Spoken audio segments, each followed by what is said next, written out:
junto com toda a sua mobília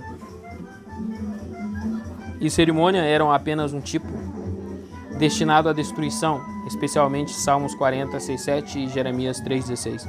Em virtude de sua incredulidade e mentes obscurecidas, eles agora indicam o fato de que o templo estava em construção por 46 anos. Para uma cronologia, viva Flávio Joséfo, Antiguidades, Schurer, A History of the Bible Survey, página 61, 415.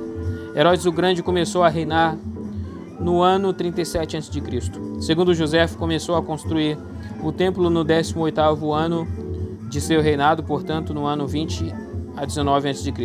Dessa forma, na primavera de 27 d.C., os judeus podiam dizer que já tinham sido necessários 46 anos para construir o templo deles. É interessante notar que esta enorme estrutura não foi terminada até alguns anos antes de ser destruída pelos romanos. E você o edificará em 3 dias? Isso foi falado. Como evidência, o próprio vocabulário em um tom de desprezo, nós levamos 46 anos e não terminamos, mas você pensa que pode reerguê-lo em apenas 3 dias? 21. Mas ele estava falando do santuário do seu corpo. O autor adiciona estas palavras, pois percebe que mesmo entre os leitores pode haver aqueles que não compreenderiam que, pelos motivos já declarados, veja acima, o templo era um tipo do corpo de Cristo. Versículo 22. Como a verdade foi pronunciada em forma de um machal, dito velado, ela persistiu na mente dos discípulos. Repetidas vezes, ponderaram sobre isso em sua mente, mas até o dia da ressurreição de Cristo, falharam em perceber o seu significado. Sem dúvida, isso se deve, em parte, à sua falta de vontade de aceitar que o Messias certamente sofreria e morreria. Podemos facilmente perceber que, quando, pois, ele foi levantado dos mortos, no 3º dia de repente, seus discípulos se lembraram do que ele tinha dito, de que ele tinha dito isso. E em 3 dias o reconstruirei. Então, creram na Escritura. Todas as diversas referências do Antigo Testamento à necessidade do sofrimento, morte e ressurreição de Cristo e na palavra de Jesus, isto é, 2:19. Síntese de 2:12 ao 22. Veja o esboço inicial. O Filho de Deus se revela a círculos cada vez mais amplos. A Jerusalém, a purificação do templo, reforma externa. Provavelmente no final de fevereiro, no início de março do ano 27, Jesus desceu a Cafarnaum, cidade de João e Tiago, na companhia de sua mãe, irmãos e discípulos. Após uma breve visita ali, subiu a Jerusalém para participar da Páscoa, um festival religioso do templo da colheita que durava 7 dias. Ao entrar na casa de seu pai, observou o terrível comércio que era conduzido no pátio exterior e a corrupção ligada à venda de animais e câmbio de moedas. Fez então um chicote e expulsou do templo todos estes ladrões junto com seus animais. Virou as mesinhas dos cambistas de forma que as moedas se espalharam pelo chão. Aos que vendiam pombas disse: tirem essas coisas daqui. Parem de fazer da casa do meu pai uma casa de negócio.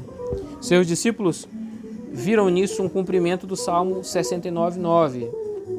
Os judeus falham totalmente em captar que o que Jesus acabara de fazer era um cumprimento de Malaquias 3:1-3 e, portanto, uma prova de sua autoridade como Messias. Por isso, pedem que ele justifique sua ação por meio de um sinal. Jesus, pois, pronuncia o profundo machal: destruam este santuário e em 3 dias o reconstruirei. Como suas mentes estavam obscurecidas pela incredulidade, os judeus demonstraram espanto com a ideia de que Jesus ergueria em apenas 3 dias uma estrutura que já estava sendo construída por 46 anos e ainda não estava terminada. No entanto, o Senhor, na verdade, referia-se ao santuário do seu corpo, do qual o templo terreno era um dito. O fato de que Jesus ressuscitou no 3º dia abriu os olhos dos discípulos de forma que, então, compreenderam o dito velado sobre reconstruir o santuário em 3 dias. Por meio dessa purificação, do templo, Jesus, primeiro, atacou o espírito secularizante dos judeus. Não se deve brincar com o que é santo. 2, em segundo, expôs a corrupção e a ganância. 3, investiu contra o espírito antimissionário.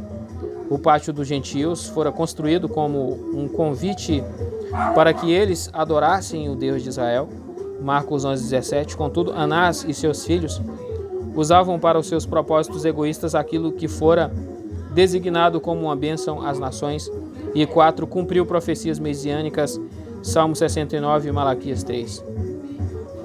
23. Ora, enquanto estava em Jerusalém durante a festa da Páscoa, muitos creram em seu nome quando observaram seus sinais que ele estava fazendo. Mas Jesus não se confiava a eles, porque conhecia todos os homens e porque ele não precisava de que alguém lhe desse testemunho a respeito do homem, porque ele mesmo sabia o que estava no homem.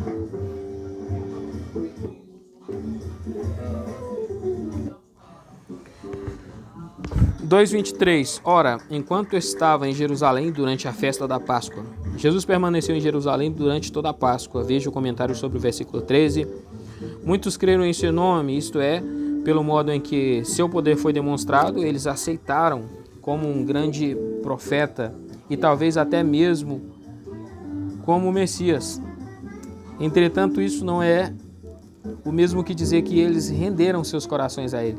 Nem toda fé é fé salvadora. 6:26. Essas pessoas que afluíram a Jerusalém de todos os lugares o aceitaram, no sentido explicado, quando o observaram. Peurontes. Veja o comentário sobre 1:14, nota de rodapé, os sinais. Semeia. Veja o comentário sobre 1:11 que ele estava fazendo. Os sinais são feitos para fortalecer a fé salvadora genuína, 20, do 30 ao 31. Não criam fé a partir de si mesmos. É o Espírito Santo quem deve fazer isso. Além disso, quando a fé salvadora está presente, cresce na palavra de Jesus mesmo quando não há sinal. Versículo 24, mas Jesus não se confiava a eles. Observe o contraste entre muitos creram, episteusan, e não se confiava, ou episteuen, auton, a eles. Jesus não considerava todos estes indivíduos como verdadeiros crentes a quem podia confiar sua causa. O motivo pelo qual não fazia isso era porque conhecia todos os homens, isto é, conhecia exatamente o que estava no coração de todos com quem entrava em contato. Isso já ficou maravilhosamente claro quando o Senhor viu Simão pela primeira vez ou quando se encontrou com Natanael pela primeira vez. Contudo, parece que neste verso 2:24 a conexão é com o que se segue por ele e porque ele não precisava de que alguém lhe desse testemunho a respeito do homem, porque ele mesmo sabia que estava no homem. Ou seja, não era necessário Jesus ouvir testemunhos para esta palavra. Veja o comentário sobre 1:7. Quanto a toda pessoa em particular, pois um próprio olhar penetrante era capaz de perceber as profundezas do coração daquela pessoa.